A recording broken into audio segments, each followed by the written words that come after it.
Good morning, and we're in chapter 10 of Genesis, and it's another generation thing. Now, these are the generations of the sons of Noah, Shem, Ham, and Japheth, and unto them were sons born after the flood.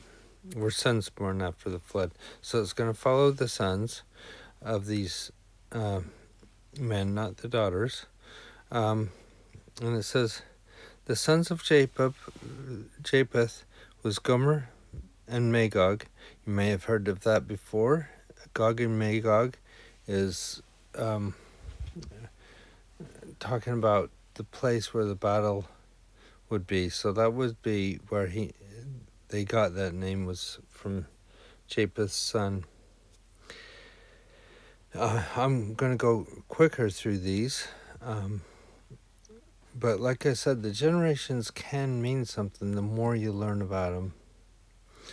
And Medi and Javan and Tubal and Meshach and Teras. And the sons of Gober, Ashkenaz. If you're having a hard time figuring out names for your kids, here you go.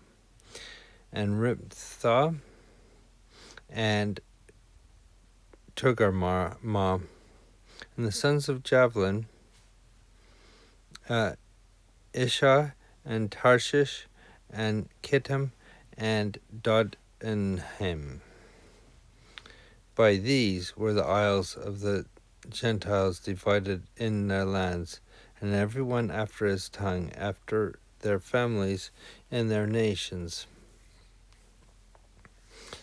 So they started to divide off a little more, and the sons of Ham was Cush, Mizraim, and Put, and Canaan. The sons of Cush, Seba, Havilah, Sabata, Brema, Sabacha,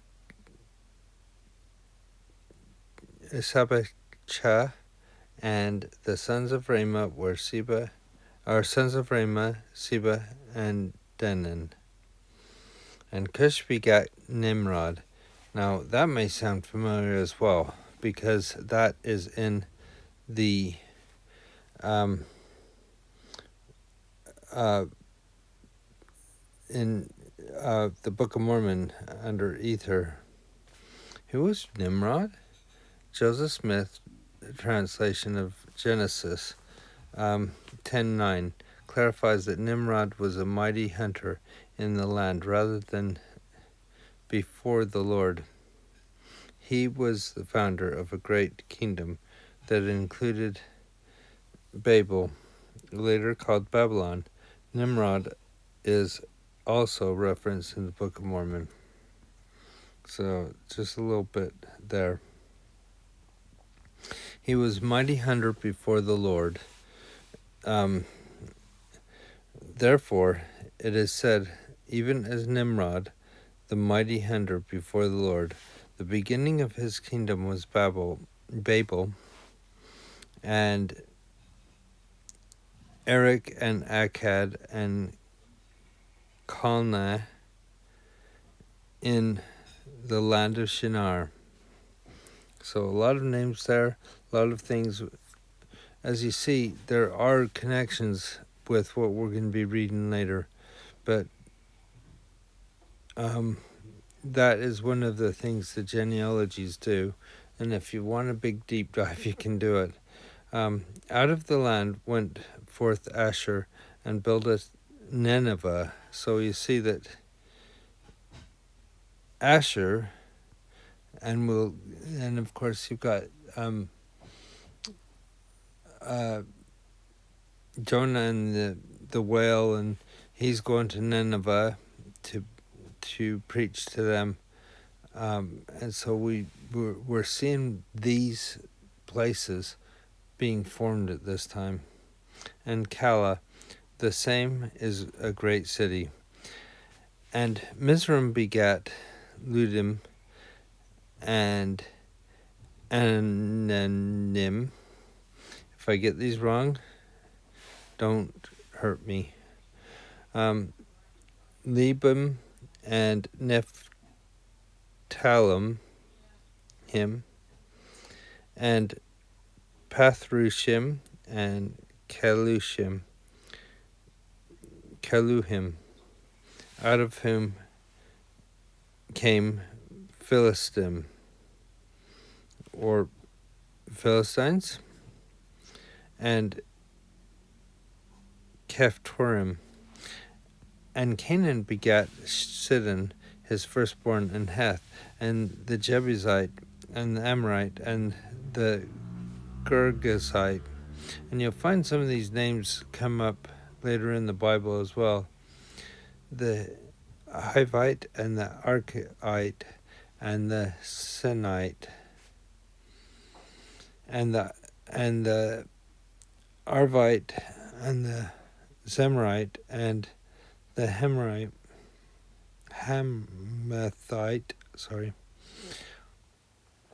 and afterward the families of the Canaanites spread abroad. So now we're getting the land of Canaan and spreading abroad.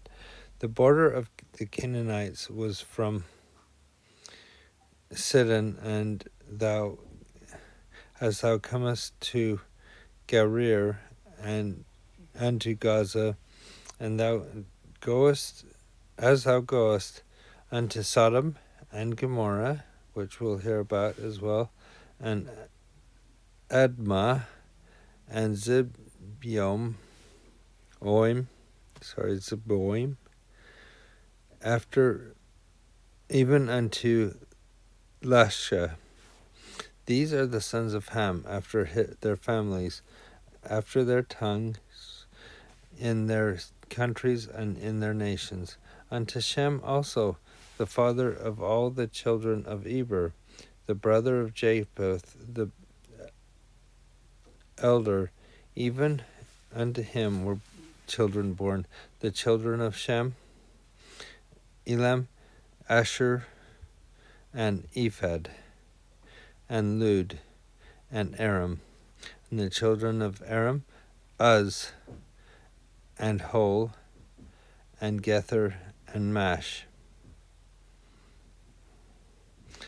And Arphaxad, see, they used to have faxing back then apparently. No, sorry, bad joke.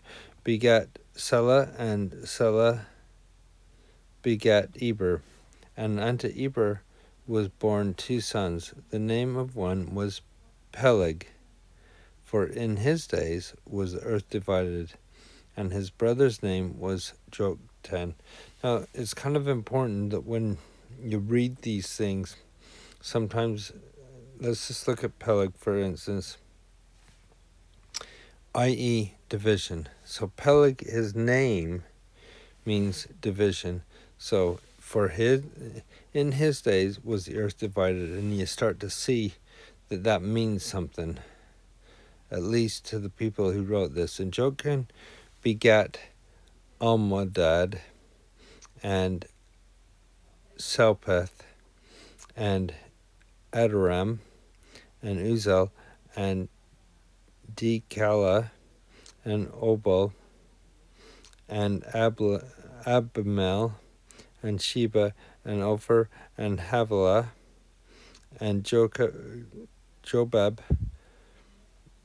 All these were the sons of Jochen, and their dwelling was from Mesha, as thou goest to Sephir, a mount of the east. And these are the sons of Shem, after their families, after their tongues, in their lands, after their nations. These are the families of the sons of Noah, after their generations, in their nations, and by these were the nations divided in the earth after the flood.